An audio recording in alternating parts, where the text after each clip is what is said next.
à tous et merci de nous retrouver sur votre chaîne de référence Question de temps télévision. Nous sommes rendus à cette première édition de votre émission Comprendre la parole. Vous savez, la Bible, encore appelée parole de Dieu, est remplie d'enseignements pour qui veut vivre avec Dieu et qui veut comprendre qui il est. Alors votre programme est cette plateforme qui apporte des solutions bibliques à toutes vos préoccupations. Alors ce jour, nous traitons une question très importante qui prête à controverse dans le monde ecclésiastique et dans le monde entier en général. Est-il obligatoire pour un chrétien de donner la dîme à l'église? Alors pour répondre à ces questions, nous aurons sur ce plateau un homme de Dieu qui viendra apporter une explication biblique. Mais avant, je vous propose de regarder quelques avis recueillis dans la cité capitale de Yaoundé.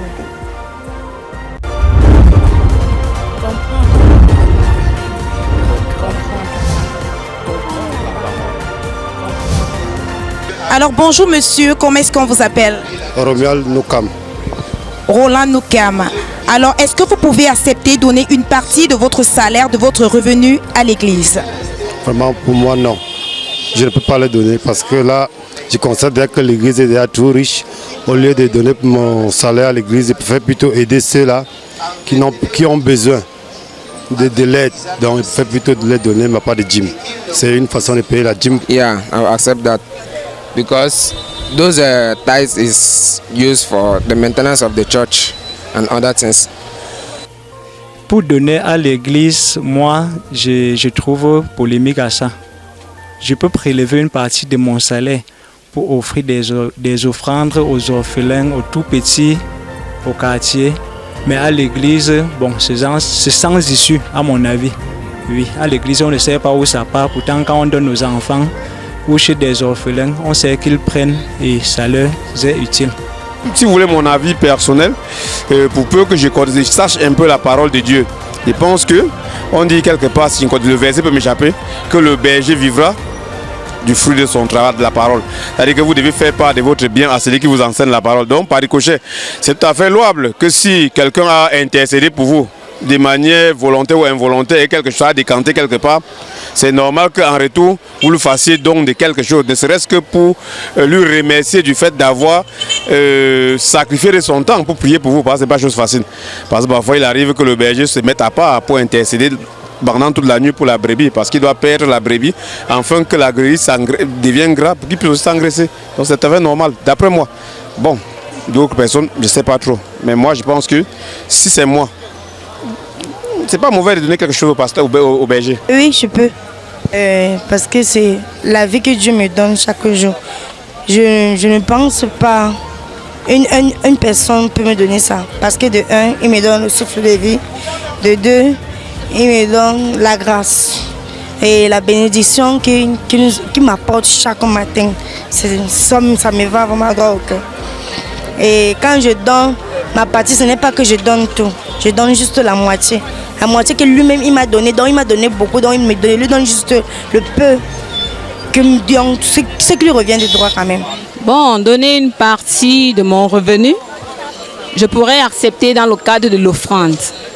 Mais du moment où on parle de dîme, puisque à l'église on parle constamment de dîme, oui, je suppose que le Seigneur Jésus-Christ a déjà payé la dîme de tout au travers de son sacrifice. Donc ce qui fait que si je dois donner une partie de mon revenu, je donne ça en tant qu'offrande, mais pas en tant que dîme. Oui.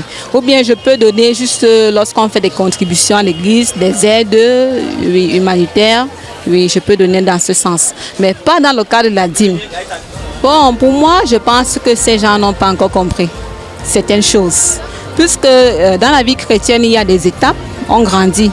Et en fonction de la croissance, on comprend certaines choses, oui. Du genre, au départ, je me dis, soit ils font ça pour leur revenu propre, soit ils font parce qu'ils n'ont pas encore compris que le Seigneur Jésus-Christ a donné le meilleur des sacrifices.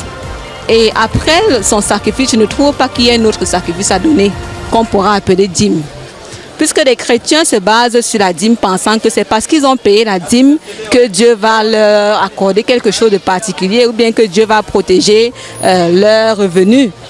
Mais Dieu n'est pas conditionné, on ne conditionne pas Dieu. Ce qui fait que qu'ils aient payé la dîme ou qu'ils n'aient pas payé, l'essentiel c'est d'être un véritable enfant de Dieu.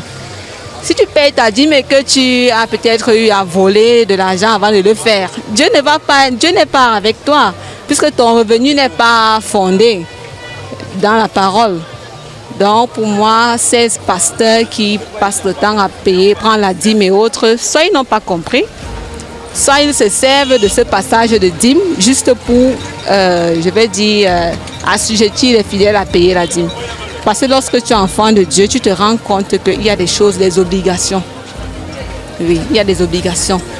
Je ne peux pas parce que les pasteurs aujourd'hui, on ne sait pas qui est le vrai pasteur, on ne sait pas qui est le mauvais pasteur. Parce que là, je ne peux pas donner mon argent dans une église. Parce que les pasteurs, quand tu donnes de l'argent, ils pensent de ça, ils cherchent les femmes, ils couchent les femmes, tu vois un peu, même ta propre femme. Il peut coucher ta propre femme avec. Donc je ne peux pas donner mon argent à l'église. De retour sur ce plateau et comme vous pouvez le constater, je ne suis pas seule. J'ai juste à ma droite l'apôtre Tandier Siloé. Bonsoir apôtre. Bonsoir madame la journaliste. J'espère que vous allez super bien. Par la grâce de Dieu, je vais bien. Alors vous avez consacré votre vie à Dieu il y a de cela plusieurs années. Et comment on peut dire, comment se porte le ministère? Le ministère se porte bien par la grâce de Dieu et le Seigneur est en train de faire avancer son œuvre. Amen. Alors rentrons dans le vif de notre entretien. C'est quoi la dîme? Ok, c'est une sempiternelle question que les personnes vont toujours se poser au fil des années. C'est une question difficile à répondre, mais le Seigneur va nous donner la grâce de répondre à cette question. En fait, la dîme vient du mot latin dîma, qui veut dire les 1/10 que Dieu demande à chaque chrétien de prélever dans tous ses revenus pour venir donner au corps pastoral ou encore le clergé. C'est ce que nous pouvons d'abord dire d'entrée. Oui, si nous allons encore développer, la dîme a été instituée non pas d'abord par Dieu, mais par un homme qu'on appelle Abraham. Lorsque nous lisons dans le livre de Genèse chapitre 14, à partir du verset 18 à 20, nous constatons que lorsque Abraham est revenu d'une guerre victorieux, il a rencontré une personne qu'on appelle Melchisédek, et là il a donné la dîme à Melchisédek pour la première fois, et lui-même a consenti à donner 1/10. Et après ce moment, la dîme est venue après, au temps de la loi, devenir comme une chose obligataire que nous sommes obligés de donner à Dieu dans sa maison. C'est ce que nous pouvons d'abord dire de manière générale en ce qui concerne la dîme. Et si on part fouiller, il y a plusieurs références bibliques qui étaient ce que je viens de dire, que la dîme doit se payer à l'église. Toutefois, dans le Nouveau Testament, la dîme va prendre une autre signification. On ne va plus parler de payer la dîme de manière obligatoire, mais on va dire donner sa dîme. Donc aujourd'hui, un chrétien ne paye plus forcément sa dîme comme une contrainte, mais le chrétien donne sa dîme. Il le donne par soumission à Dieu, il le donne par obéissance à Dieu, il le donne avec amour. Madame la journaliste, c'est ce que nous pouvons d'abord dire d'entrée. Alors, apôtre, vous venez d'écouter les avis de certaines personnes sur le terrain. Et puis, pouvez-vous nous instruire davantage quelle est la pertinence de la dîme à l'heure actuelle? Ok, merci pour cette question. La dîme reste toujours un sujet d'actualité dans l'Église parce que la dîme est pertinente. Un véritable chrétien qui est dans l'alliance avec Dieu. Et nous appelons véritables chrétiens ceux-là qui ont accepté Jésus-Christ comme Seigneur et Sauveur. On peut encore les appeler les nés de nouveau. Ils sont donc en alliance avec Dieu et de ce fait, ils sont tenus de payer, de donner leur dîme dans l'église, voilà, tout le temps. Ça dépend. Ils peuvent avoir des revenus pendant la fin du mois, ils peuvent avoir des revenus même avant la fin du mois. Ils sont censés donner les dîmes à l'église. Donc la dîme est pertinente. Un chrétien qui ne paye pas, qui ne donne pas sa dîme, aura certainement des choses qu'il va constater dans sa vie. Nous pourrons peut-être parler tout à l'heure un peu plus en profondeur. Donc la dîme reste d'actualité. Pourquoi? Parce que tant que Jésus n'est pas revenu, notre divin sauveur, nous enlever de cette terre, nous devons continuer à payer la dîme. C'est ce que je pouvais d'abord vous répondre, madame. Alors, apôtre, est-ce que la dîme n'est profitable qu'au pasteur? Ne peut-on pas donner sa dîme chez les veuves, chez des personnes nécessiteuses par exemple? Est-ce que la seule destination c'est le pasteur? Ok. La dîme pourrait être donnée aux veuves, aux orphelins, selon une image dans l'Ancien Testament de Nombre 18, à partir du verset 26. Dieu avait donné cette prescription ancienne qu'un homme après 3 ans pourrait prendre la dîme de tout son revenu et il dépose à ses portes pour que le peuple vienne manger, les orphelins, les personnes indigentes, les personnes nécessiteuses. Mais avec le temps, dans l'évolution, la dîme a revêtu un autre caractère qui n'est plus celui où une personne de lui-même prélève sa dîme pour nourrir des personnes. Et au fil des temps, dans l'évolution de l'histoire de l'Église, on va constater que la dîme est maintenant prélevée exclusivement par une catégorie de personnes bien spécifiées. C'est d'abord ce que nous pouvons vous dire en ce qui concerne la dîme. D'accord. Alors la prochaine question, est-ce que les pasteurs payent également le dîme? Ok, merci pour cette question, madame la journaliste. D'accord. Oui, le pasteur est tenu de payer sa dîme, mais la dîme que le pasteur paye a un autre nom, ça s'appelle la dîme des dîmes. Et cette dîme est payée à des personnes qu'on appelle des pères spirituels. Parce que chaque enfant de Dieu qui vient dans une église est censé avoir son père spirituel qui peut être son pasteur et qui devrait même être son pasteur. Et le pasteur, à son tour, il est soumis à d'autres autorités ecclésiastiques qui sont au-dessus de lui. Et lorsqu'il prélève de la dîme des bien-aimés qui viennent à l'église, il est censé aussi prélever la dîme des dîmes pour donner à celui qui est au-dessus de lui hiérarchiquement dans l'église. Donc, c'est ce qu'on appelle donc la dîme des dîmes. D'accord, ok, d'accord, merci beaucoup apôtre.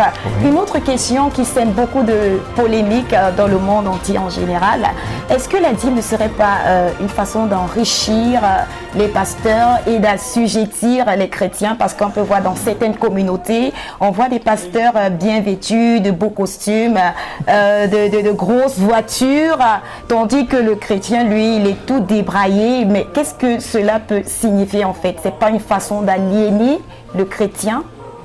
Ok, madame la journaliste, pour répondre à votre question, ce que je pourrais dire d'abord, c'est que notre Dieu n'est pas un Dieu de pauvreté. L'or et l'argent appartiennent à notre Dieu. Il est un Dieu de richesse et d'abondance. Et aujourd'hui, lorsque on vient donner notre dîme à l'église, c'est pour que la maison de Dieu soit approvisionnée par de la nourriture. Et c'est normal que cette nourriture serve à beaucoup de choses à l'église. Nous allons peut-être en parler plus tard. Mais pour revenir dans le fond de votre question, vous parlez des pasteurs qui s'enrichissent aujourd'hui. J'aimerais vous dire, c'est normal. On ne peut pas être en train de travailler dans l'œuvre de Dieu sans moissonner les fruits de cette œuvre. C'est ce que la Bible nous dit, que dans 1 Corinthiens 14 au verset 9, que celui qui annonce l'évangile doit se nourrir de l'évangile et celui qui a pas à l'autel doit se nourrir de l'autel. Donc aujourd'hui, dit de manière péremptoire que les pasteurs s'enrichissent de manière illicite, là c'est une aberration. Je ne pense pas que ça soit la vérité, puisque aujourd'hui dans les communautés chrétiennes, nous allons constater que le pasteur a des partenaires. Ce n'est pas forcément l'argent des offrandes et l'argent des dîmes qui permet aux pasteurs d'être épanouis. Il y a des pasteurs qui sont des hommes d'affaires. Il y a des pasteurs qui ont des fonctions, qui travaillent dans plusieurs domaines. Il y a des pasteurs qui sont des journalistes. Il y a des pasteurs qui sont des médecins. Ils sont des avocats. Et ce n'est pas l'argent de la dîme qui leur permet de s'enrichir. Non. Il y a des pasteurs qui ont des enfants spirituels, même partout dans le monde entier, qui s'occupent d'eux, qui donnent les offrandes, qui donnent beaucoup de choses, des dons volontaires aux pasteurs. Donc il y a des personnes qu'on peut dire des donateurs aussi, qui viennent donner dans l'église, et c'est pour cela qu'on ne peut pas appeler ça un enrichissement illicite. Donc le pasteur, ce n'est pas la dîme qui fait enrichir un pasteur, non. C'est Dieu qui s'occupe de son serviteur, et il peut utiliser tous les moyens qu'il a besoin pour que ce serviteur soit dans la prospérité. Donc, c'est ce que je pouvais d'abord dire, madame la journaliste. Alors, parlons des offrandes et de la dîme, comme vous l'avez si bien dit. Oui. Voilà, nous savons tous que les offrandes, c'est pour assurer le suivi de l'Église. Oui. Quelle est la destination précise de la dîme? À quoi est destinée la dîme? Ok, d'accord, c'est une bonne question. À quoi est destinée la dîme? D'accord. La dîme est destinée premièrement à l'entretien de l'homme de Dieu. Je vais encore essayer d'expliquer davantage. La dîme est destinée à la nourriture de l'homme de Dieu principalement. Parce que le Seigneur nous demande d'amener dans sa maison toutes sortes de dîmes, la dîme des champs, la dîme de nos activités, pour que l'homme de Dieu puisse avoir de la nourriture pour pouvoir manger. Mais cette dîme n'est pas que réservée à la nourriture de l'homme de Dieu. Cette dîme est aussi prélevée pour s'occuper de beaucoup de choses. Je ne sais pas si je peux déjà parler de ces choses. Par exemple, l'homme de Dieu peut s'occuper des orphelins, il peut s'occuper des veuves, des nécessités dans l'église. Donc c'est le rôle de la dîme. La dîme n'est pas réservée à l'enrichissement du pasteur, mais c'est un peu réservé à cette œuvre caritative, oui, que l'église doit faire auprès des populations, auprès des bien-aimés qui viennent dans l'église. Donc, madame la journaliste, c'est ce que je pouvais d'abord vous dire. Alors, d'une manière ou d'une autre, on comprend que la dîme également a pour destination de s'occuper des veuves, des orphelins, je l'ai dit de manière indirecte. Alors, apôtre Tandier Siloé, si vous en avez convenance, nous allons écouter une autre appréhension de la dîme par un homme de Dieu que nous avons retrouvé précisément dans la capitale aux 7 collines, et je vous prie d'écouter. D'accord.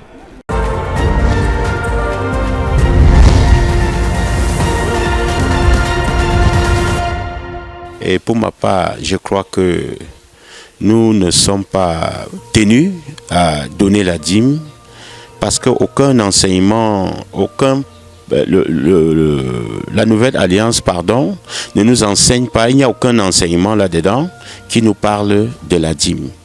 Et c'est pour cette raison que je crois, pour ma part, que ce n'est pas nécessaire de donner la dîme. Nous parlons plutôt de la sémence dans la nouvelle alliance. Par exemple, dans mon ministère, nous prenons la sémence et non la dîme, parce que c'est pour la liberté que Christ nous a affranchis, et en tant donc les affranchis de Christ, nous ne sommes plus contraints à faire quoi que ce soit. Dans la dîme, il y a la contrainte.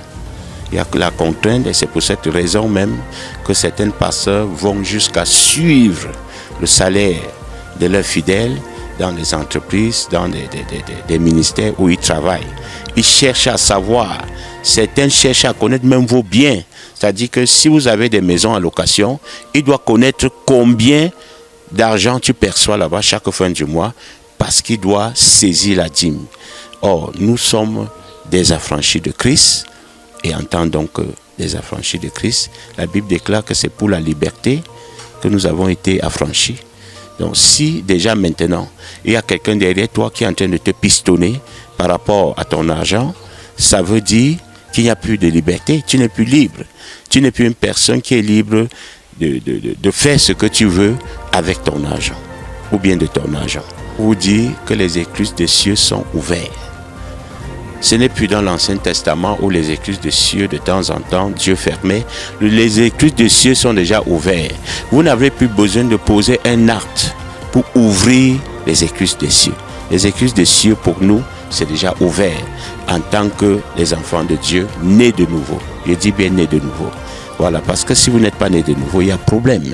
Voilà. Si vous êtes nés de nouveau, les écluses des cieux, pour nous, sont déjà ouvertes. Pourquoi je dois donner encore de l'argent pour que les excuses des cieux soient ouvertes, non? Alors, pasteur, comment est-ce que vous faites pour vous en sortir financièrement, étant donné que la dîme est perçue comme une forme de rémunération du pasteur? À l'église, nous avons besoin d'enseigner les enfants de Dieu. Et une fois que les enfants de Dieu sont enseignés, ils mettent la parole de Dieu en pratique. Dans mon assemblée, par exemple, il y a des fidèles qui se sont levés pour dire non, nous devons cotiser chaque fin du mois pour donner à notre père spirituel, pour qu'il puisse vivre. Moi, j'ai refusé cela. J'ai dit, c'est Dieu qui m'a appelé, c'est pas vous qui m'avez appelé. Et si c'est Dieu qui doit m'appeler, il doit me rémunérer. Je suis son ministre. Et je ne peux pas travailler et il ne me paye pas. Mon Dieu doit veiller pour moi. Alors, pratiquez tout simplement la parole. Je vous enseigne, vous mettez la parole de Dieu en pratique. Faites ce que la Bible vous demande de faire. Un pasteur vit des dons, il vit des legs, il vit de toutes ces choses-là. Et chaque fois que vous êtes en train de pratiquer la parole de Dieu, automatiquement, vous ne pouvez pas vivre dans la disette. Ce n'est pas possible. Oui, parce qu'il y a des personnes que vous ne connaissez même pas qui viendront de temps en temps vous donner des choses. Ils viendront vous donner de l'argent. Ils viendront vous donner même des terrains, vous donner des voitures. Oui, sans que vous ne demandez.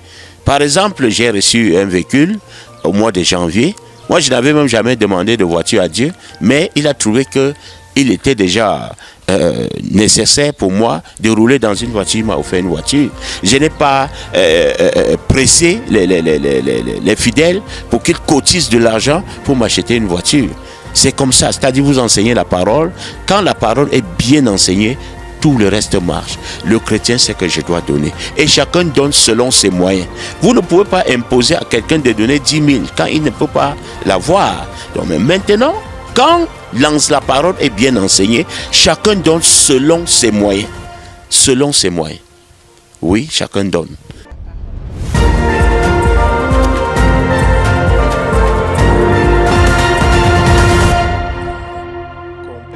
Je viens d'écouter l'intervention de l'éminent homme de Dieu qui a intervenu tout à l'heure. Et ce que je peux d'abord faire, c'est reconnaître la grâce de Dieu dans sa vie, reconnaître son ministère et lui dire merci déjà pour cet apport, pour l'édifice du Seigneur, pour l'avancement du royaume du Seigneur. Toutefois, j'aimerais aussi apporter aussi ma modeste contribution pour que les téléspectateurs soient aussi davantage étayés, davantage, comment je vais dire, on va les expliquer de plus en plus ce qui concerne la dîme et ce qui concerne les quelques manquements que nous pourrons observer, que nous pouvons observer dans ce que l'homme de Dieu vient de dire. Ce que je peux donc dire, c'est que la nouvelle alliance n'a pas abrogé l'ancienne alliance. Donc la nouvelle alliance n'annule aucunement l'ancienne alliance. La nouvelle alliance vient parfaire, vient toiletter certaines choses qui se faisaient avant. Jésus a dit, je ne suis pas venu abolir, mais je suis moi-même venu accomplir. Et après lui aussi, la loi sur la dîme n'a pas été abrogée. La preuve, lorsque nous lisons dans Matthieu 23 dans le Nouveau Testament, le Seigneur dit aux pharisiens que vous passez seulement le temps à payer la dîme, c'est une bonne chose. Toutefois, il ne fallait pas aussi oublier ce qu'on appelle par exemple la justice, ce qu'on appelle par exemple la droiture du Seigneur. Donc Jésus n'a jamais dit qu'on ne paye plus la dîme dans la nouvelle alliance. Il n'existe pas un verset qui dit de manière formelle que nous ne devons plus payer la dîme dans la nouvelle alliance. Donc pour réitérer mon propos, ce que je vais dire, c'est que la nouvelle alliance n'a jamais abrogé l'ancienne alliance. Mais ça, juste corriger quelques points.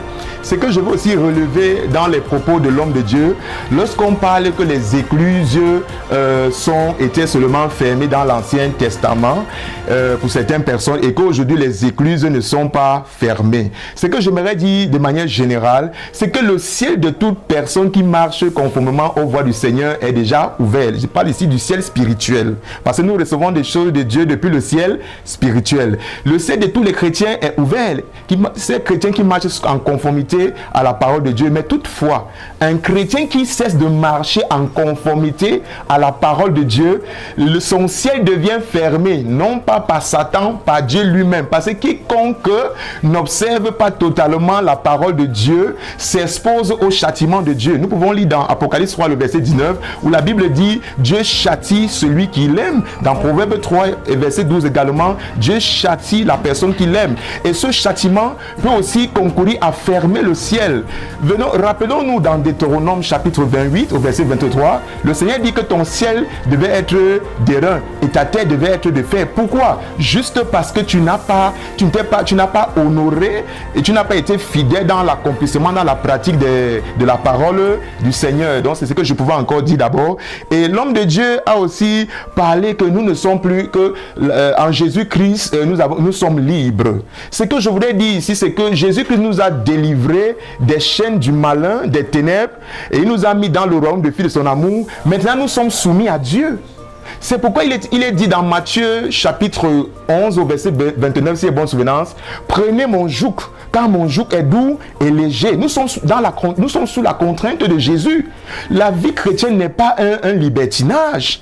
Il ne faut pas faire de cette liberté un libertinage. Donc nous sommes tous soumis au respect des lois, des commandements de Dieu jusqu'à cette heure dans la nouvelle alliance. Ce que je pouvais encore aussi dire, c'est que certains hommes de l'Église aujourd'hui ont parfois la manie de jeter l'anathème ou le pauvre dans la vie des autres hommes de Dieu. Ce sont des bons petits pics, mais nous savons que nous tous, nous travaillons pour l'édification du royaume de Dieu. Donc ce que je pouvais seulement encore dire, c'est que la loi de l'esprit de vie en Jésus nous a affranchis de la loi du péché et de la mort. On parle ici de deux lois. Dans Romains chapitre 8, à partir du verset 2, on dit « La loi de l'esprit de Jésus m'a affranchi de la loi du péché et de la mort. » On parle d'une nouvelle loi. Donc nous sommes toujours restés sous la loi. Mais maintenant, une loi de l'esprit. Donc une loi modifiée. Ce n'est plus comme l'ancienne loi, mais c'est modifié. Donc de manière générale, tout enfant de Dieu qui ne paye pas sa dîme, qui ne donne pas sa dîme,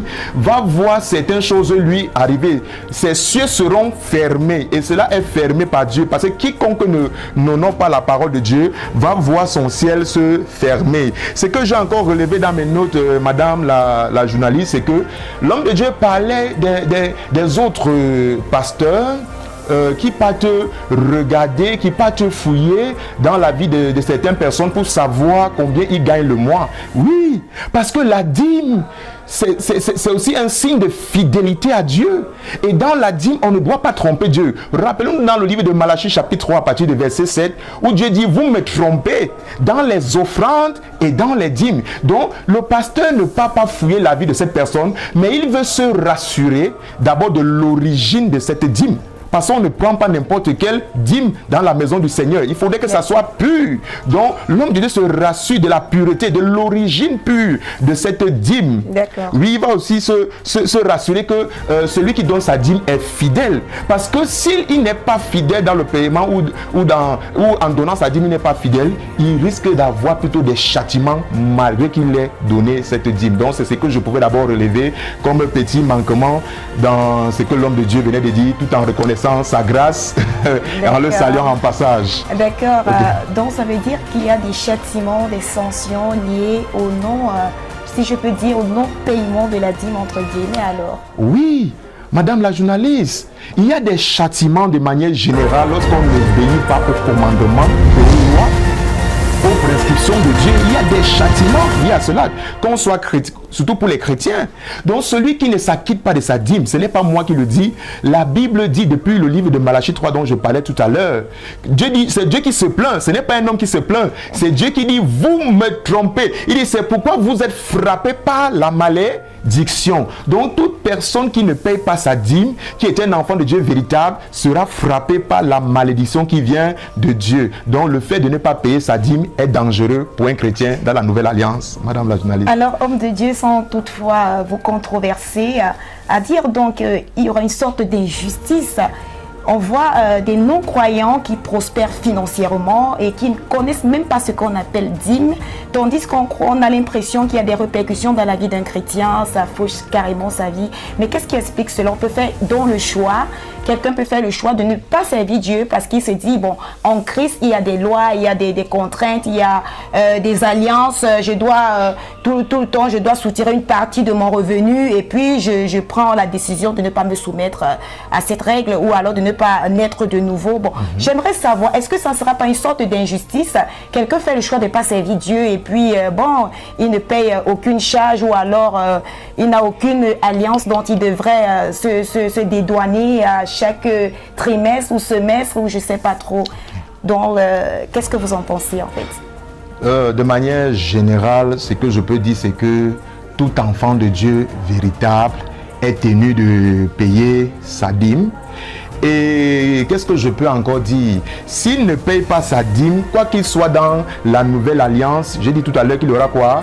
Les représailles. Si j'ai bien compris votre question, ça va dans le sens, vous pouvez me rappeler s'il vous plaît? Oui, la question est la suivante. Oui. Donc on peut faire le choix de ne pas servir Dieu parce qu'on sait qu'il y a la dîme à payer et puis il n'y a pas de répercussion pour ces gens-là. D'accord. Pas des non-croyants en fait. D'accord. toute personne est libre d'accepter Jésus comme de ne pas l'accepter. Et ce que je pourrais aussi dire, madame, c'est que Dieu ne va jamais aller demander la dîme aux non-croyants. Dieu va demander exclusivement la dîme à ceux qui sont dans son alliance, ceux qui sont les nés de nouveau, ceux qui sont ses véritables enfants. Mais maintenant, vous parlez de ceux qui sont aussi en train de prospérer sans payer la dîme. En fait, Dieu a déjà béni le monde entier. Lorsque nous lisons dans Genèse chapitre 1, le verset 26, la Bible dit « Créons l'homme à notre image pour qu'il domine. » Et Dieu après a béni l'homme de toutes sortes de bénédictions. Donc, toute personne qui ne paye même pas sa dîme a d'abord la bénédiction générale de Dieu sur sa vie. Toutefois, il y a aussi une bénédiction attachée au paiement de la dîme. C'est pour cela que la Bible dit dans Proverbe 10, le verset 22, « Seule la bénédiction de Dieu enrichit et il ne la fait suivre d'aucun chagrin. » C'est pour cela que certaines personnes que tu vas voir qui sont des chrétiens, qui ne payent pas la dîme régulièrement dans l'église, ils vont commencer à expérimenter des blocages, des limitations, des malheurs, des difficultés qui vont survenir dans leur vie. Et qu'est-ce qu'ils vont faire pour la plupart qui ne sont pas vraiment enracinés dans le Seigneur? Ils vont aller vers d'autres personnes qui servent d'autres dieux pour essayer de corriger le fait qu'ils ne payent pas la dîme dans la maison de Dieu, et ça va les amener à encore plus de difficultés, plus de problèmes avec Dieu. Donc tout chrétien doit savoir que il est bon de payer sa dîme à Dieu. C'est ce que je pourrais dire, madame la journaliste. Alors, homme de Dieu, n'y a-t-il pas un autre moyen de contourner la dîme? C'est-à-dire contourner dans quel sens, madame? C'est-à-dire de plus payer, se soustraire de la dîme pour orienter les fonds vers d'autres, sous une autre dénomination, quoi. Ok. Comme sémence, oui. sacrifice, par exemple.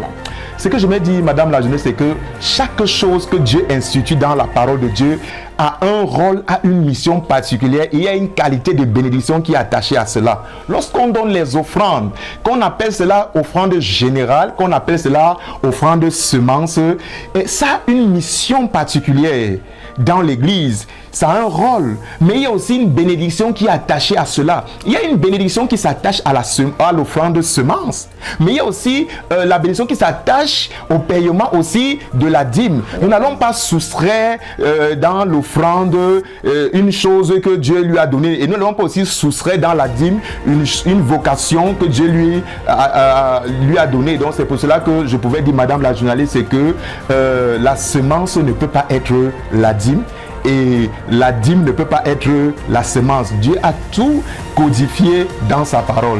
D'accord, monsieur, homme de Dieu, je vais dire.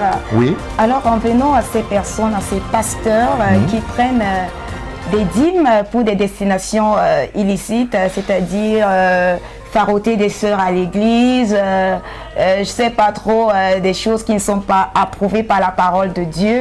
Alors, j'aimerais avoir votre appréciation de la chose en question. Ok, merci pour cette question, madame la journaliste. Vous savez, l'homme de Dieu est un homme public. Et tout homme public est toujours critiqué et la plupart des temps jugé. Et aujourd'hui, les gens ont une mauvaise appréhension de qui est l'homme de Dieu, au point que certains pensent que des hommes de Dieu sont devenus des arnaqueurs et qu'ils prennent l'argent de dîmes pour faire ce qu'ils veulent avec. Non, madame, ce n'est pas de ça qu'il s'agit. L'homme de Dieu est un homme responsable, c'est un ministre du culte, c'est un homme mandaté par Dieu, c'est un ambassadeur de Dieu. Donc c'est pour cela que Dieu pourvoit à tous ses besoins. Ce n'est pas, il ne demande pas la dîme parce qu'il veut s'enrichir, il ne demande pas la dîme parce qu'il veut stocker. Et vous étiez en train de parler tout à l'heure des hommes de Dieu qui prennent la dîme pour peut-être faroter à des sœurs dans l'église. Mais ça, c'est un autre débat.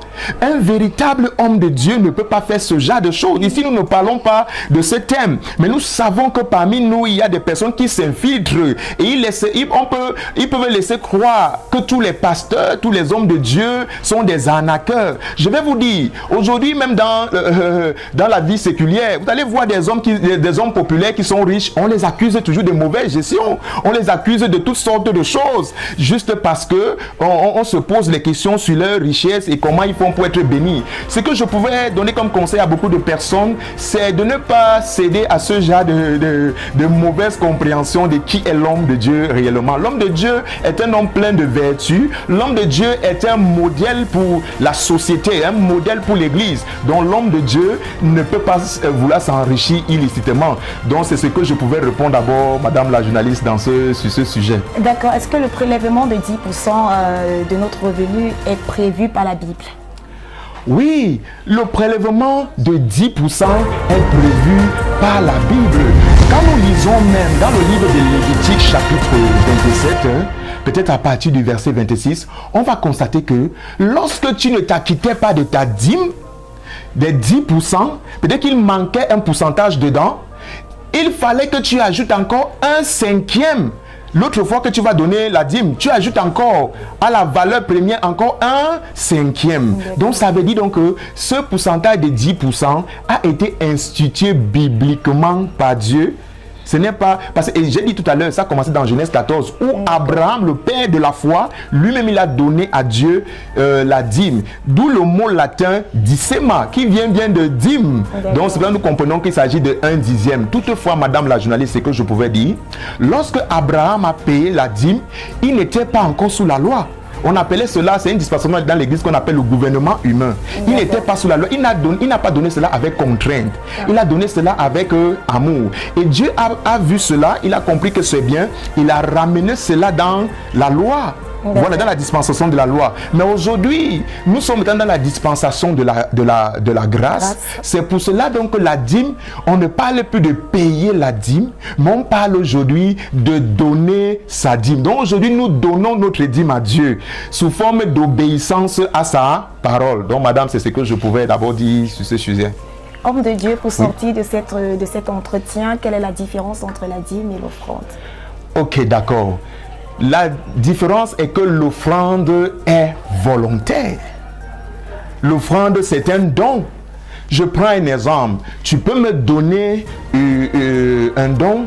Je peux te dire merci, comme je peux ne pas te dire merci.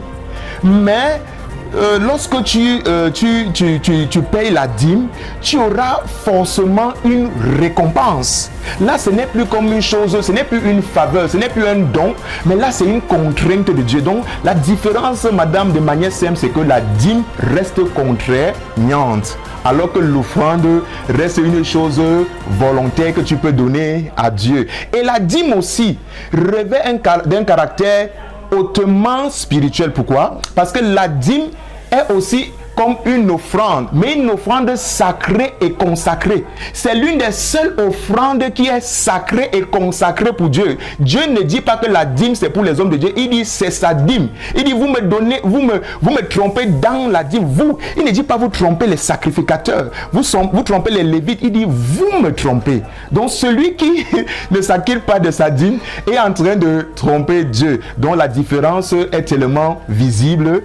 La dîme est une offrande sacrée et consacrée réservée à Dieu. Or, l'offrande générale, l'offrande semence, c'est l'offrande qu'on donne de manière volontaire à l'église. Et on appelle cela les libéralités dans l'église. C'est ce que je pouvais dire, madame la journaliste. Alors, d'accord, merci, apôtre Tandier, Siloé. Oui. Alors, j'espère que, chers téléspectateurs, vous avez été fortement édifiés par cette intervention de cet apôtre qui a voulu bien nous étayer sur le sujet de la dîme, qui reste jusqu'ici une alliance avec Dieu. Alors, homme de Dieu, pour boucler ce programme, nous allons nous tourner vers vous pour la prière de clôture avant de dire un bye-bye à nos téléspectateurs qui nous regardent depuis le monde entier. Ok. Seigneur, nous voulons reconnaître ta Seigneurie. Nous te bénissons pour ce programme. Nous te bénissons pour cette chaîne de télévision qui a eu cette initiative de parler, d'étayer la lanterne de beaucoup de personnes, tant les chrétiens que ceux qui ne sont pas des chrétiens. Seigneur, je prie que tu continues à favoriser cette chaîne. Je prie que tu continues à étendre cette chaîne afin que cette œuvre que tu as commencée ici là se perpétue jusqu'à ton avènement, Seigneur. C'est dans le nom merveilleux de Jésus que nous avons prié et nous pouvons dire Amen. Amen. Okay. Alors si vous avez soif de comprendre davantage la parole de Dieu ou alors de comprendre, de connaître les trésors que la Bible recèle, je vous propose de vous abonner à cette chaîne, de liker ou alors de déposer un commentaire pour soutenir ce programme. D'ici là, portez-vous bien. Shalom. Shalom, shalom.